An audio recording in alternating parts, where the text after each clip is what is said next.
Et bonsoir donc à tous ceux et celles qui nous rejoignent. Le magazine Santé Spiritualité, tous les jours de la semaine, 17h30, 19h. Et ici maintenant.com pour nous écouter, nous regarder via Internet. Le magazine Santé Spiritualité aujourd'hui avec Rosita Colmenero. Rosita, bonsoir à toi. Bonsoir Laurent. Tous Tous mes mes vœux voeux en même temps. pour cette nouvelle année, oui. Pour Plein de cette bonnes nouvelle choses. année, plein de bonnes choses. J'ai un petit...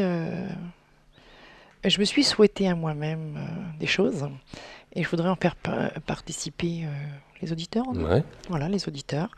Donc je vais commencer par leur souhaiter tous mes vœux et de leur lire ce que je me suis écrit à moi-même. Voilà, pour s'ils veulent s'en servir. Pour eux-mêmes d'ailleurs, je pense que ça peut être bien pour eux aussi. Donc, euh, donc pour commencer cette nouvelle année, j'arrête de me prendre trop au sérieux, déjà, voilà. Je reste vrai envers moi-même. Je ne suis, je ne sais pas ce que me réserve l'année 2014. Je vais accueillir en conscience, dans la vigilance, tout ce qui se présente à moi en rendant grâce. Juste être un réceptacle de la vie. Ne rien attendre chaque jour est un cadeau, surprise. Chaque matin, j'ouvre mon cadeau, ma journée, et je la découvre en chaque instant, dans ce moment présent, dans la conscience que chaque seconde, chaque minute est un cadeau de la vie car je suis en vie. Voilà ce que je me suis souhaité pour cette année 2014, d'être dans cet instant présent, et j'invite les personnes de prendre conscience que la vie, c'est tout simplement d'être en vie et que de profiter de cet instant et chaque jour, mais vraiment dans la vigilance de cet instant présent et de ne pas se laisser embarquer par le mental dans le passé, dans le futur, dans des projections pour justement que cette année 2014, plus on lâche, je sais que c'est pas évident, mais plus on lâche et moins on prévoit pour le futur et plus on laisse l'énergie faire ce qui est bon en fait pour nous sans mettre d'obstacles. Donc c'est vraiment l'accueil de cette année 2014. Voilà moi comment je la ressens. En plus en 2014, pour moi c'est 14 c'est tempérance en même temps, hein, donc ça peut être une année douce aussi. C'est une année en 7.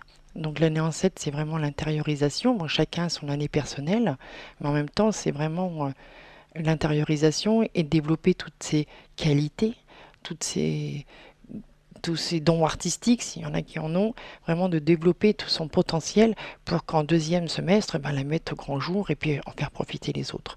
Voilà ce que je souhaite à tout le monde, c'est d'intérioriser cette année pour pouvoir se découvrir. Et en même temps, de cette année, quand tu parles de ne pas faire de projection, ça n'empêche pas d'avoir des projets. Bien sûr, bien sûr, bien sûr. Bon, par exemple, moi je fais des projets de stage, je peux faire des projets de vacances, mais je vais mettre une date. Voilà pour ce projet, mais je ne vais pas me demander comment ça va se passer. Je mets des dates parce qu'il faut bien mettre des dates, il faut prévoir, mais je ne vais pas psychoter dessus. Voilà, je mets ma date et puis voilà, on verra bien comment ça se passe et j'avance comme ça. Je vais pas me dire oui, est-ce que ça va bien se passer, est-ce que ça va pas bien se passer. Tiens, je voudrais ça. Essayer d'être dans le moins possible d'être dans le désir. Parce que quand on attend quelque chose, forcément, après, on attend encore autre chose. Ou alors, quand ça se passe pas comme on l'a pensé, on laisse pas déjà place à l'imprévu. On dit toujours que c'est l'imprévu qui est le meilleur. Et en même temps, c'est des conditionnements, donc du coup, on peut être que déçu. Donc de dire, voilà, j'accueille ce que ces vacances vont m'apporter, ou j'accueille ce stage, qu'est-ce qui m'apporte? J'accueille ce stage comme un enfant. Comme je disais au début tout à l'heure, quand je me suis souhaité la bonne année, découvrir chaque moment, ces vacances, c'est aussi un cadeau de la vie. Donc le cadeau, on l'ouvrira au moment des vacances. Donc, et on commencera à ouvrir chaque jour son cadeau surprise à chaque jour des vacances, ou chaque jour de stage, ou chaque jour, voilà, chaque jour de travail. Ceux qui projettent de travailler aussi peut-être, je sais pas.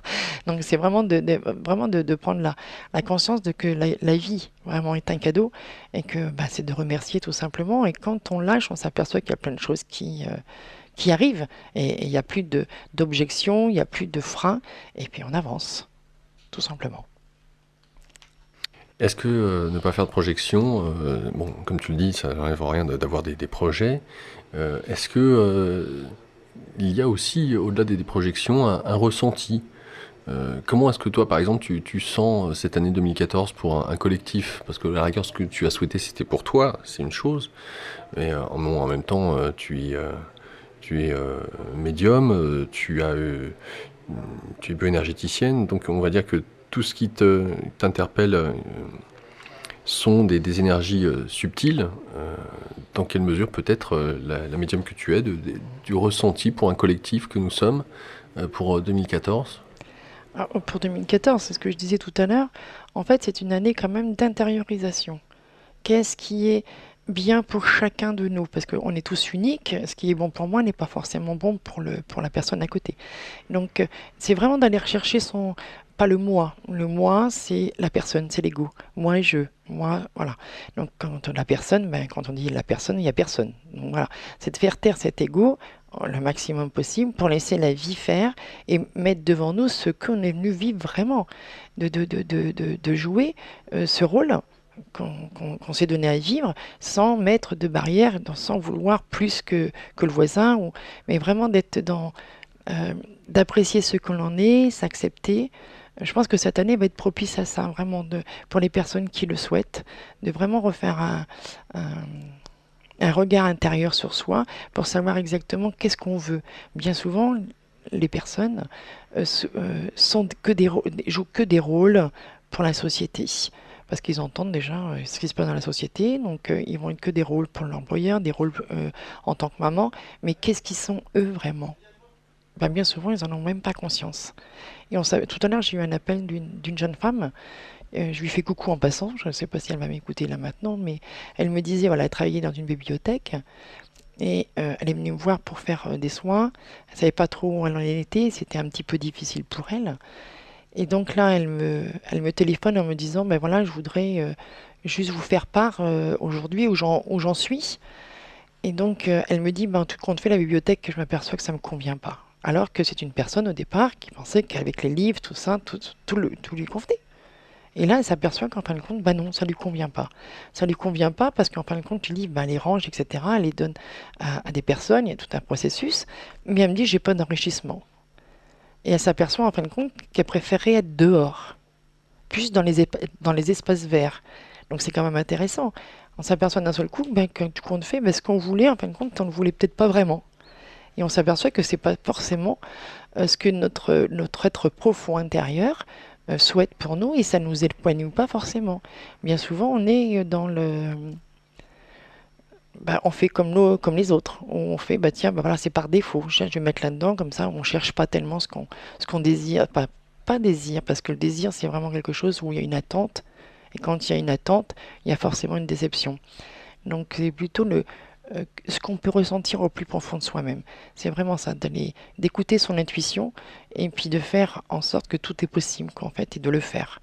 Donc je pense que c'est l'année 2014, c'est vraiment se poser. J'ai envie de dire, se poser. Je pense que l'année 2013 a été très perturbante. Il y a eu beaucoup de perturbations. Même par rapport à moi, je me suis aperçue. Repositionnement, etc. Même par rapport aux personnes que j'ai reçues, il y a eu on était quand même secoués un petit peu comme un prunier. Mais là, justement, on était secoués pour mieux se poser des questions, pour mieux se repositionner et mieux s'apercevoir qu'est-ce qui est important. Et qu'est-ce qui est important pour chacun de nous, ben, c'est peut-être que nous seuls, tout simplement, ce qu'on a à l'intérieur et vers quoi on veut tendre, tout simplement, sans se mettre de barrières. Donc là, c'est un avancement intérieur pour justement après l'exprimer. Pour les personnes qui restent dans le mental et qui ne veulent pas entendre, bien sûr, mais il y a des choses qui vont se passer dans la vie où, bon, je pense que tu as entendu parler de la bourse et de plein de choses, quoi. En fait, il y a plein de choses qui sont en train de bouger, mais tant mieux. Parce que de toute façon, il faut que ça change, il faut que ça bouge. Donc, mais si on est bien positionné, on doit pas être, enfin, on doit pas. C'est pas un mot que je devrais dire, mais se positionner, c'est bien d'être dans le neutre. Si on est pour ou contre, si on est pour, on est forcément contre. Si on est contre, on est forcément pour. Donc c'est vraiment d'être dans le milieu. Voilà, de laisser faire les choses et que chaque personne, c'est soit d'abord pour justement être bien, pour qu'après son entourage soit bien. Je pense que c'est ce qui est primordial, d'être en harmonie avec soi-même et laisser les gens se débattre avec ce qu'ils ont à se débattre. Hein, voilà. Mais d'être bien soi-même. Être pas pour, contre, non, c'est d'être dans le milieu, puisque de toute façon, pour et contre, c'est la même énergie. Une énergie positive, une énergie plus négative. Mais c'est la même énergie, c'est comme le yin et le yang.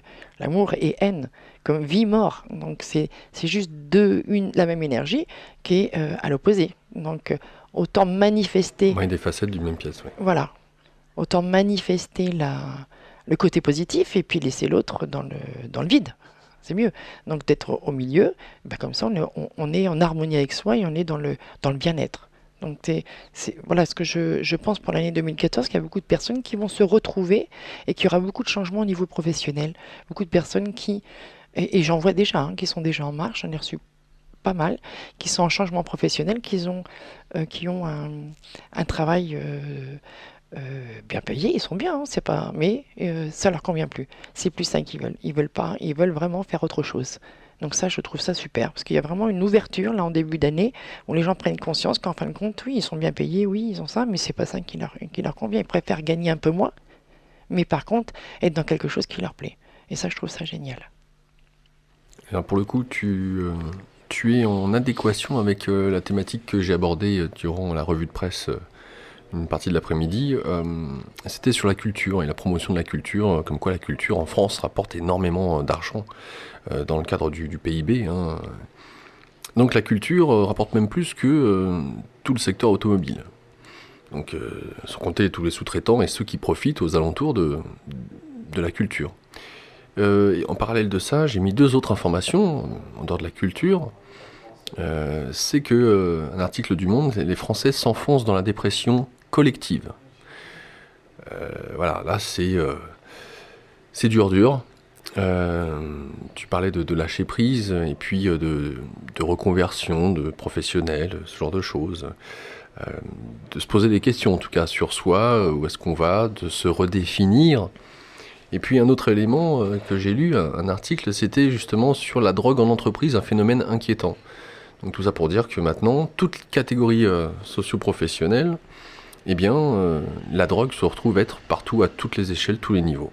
Alors cocaïne, héroïne, alcool et autres, est de plus en plus croissant au sein des entreprises. Comme si le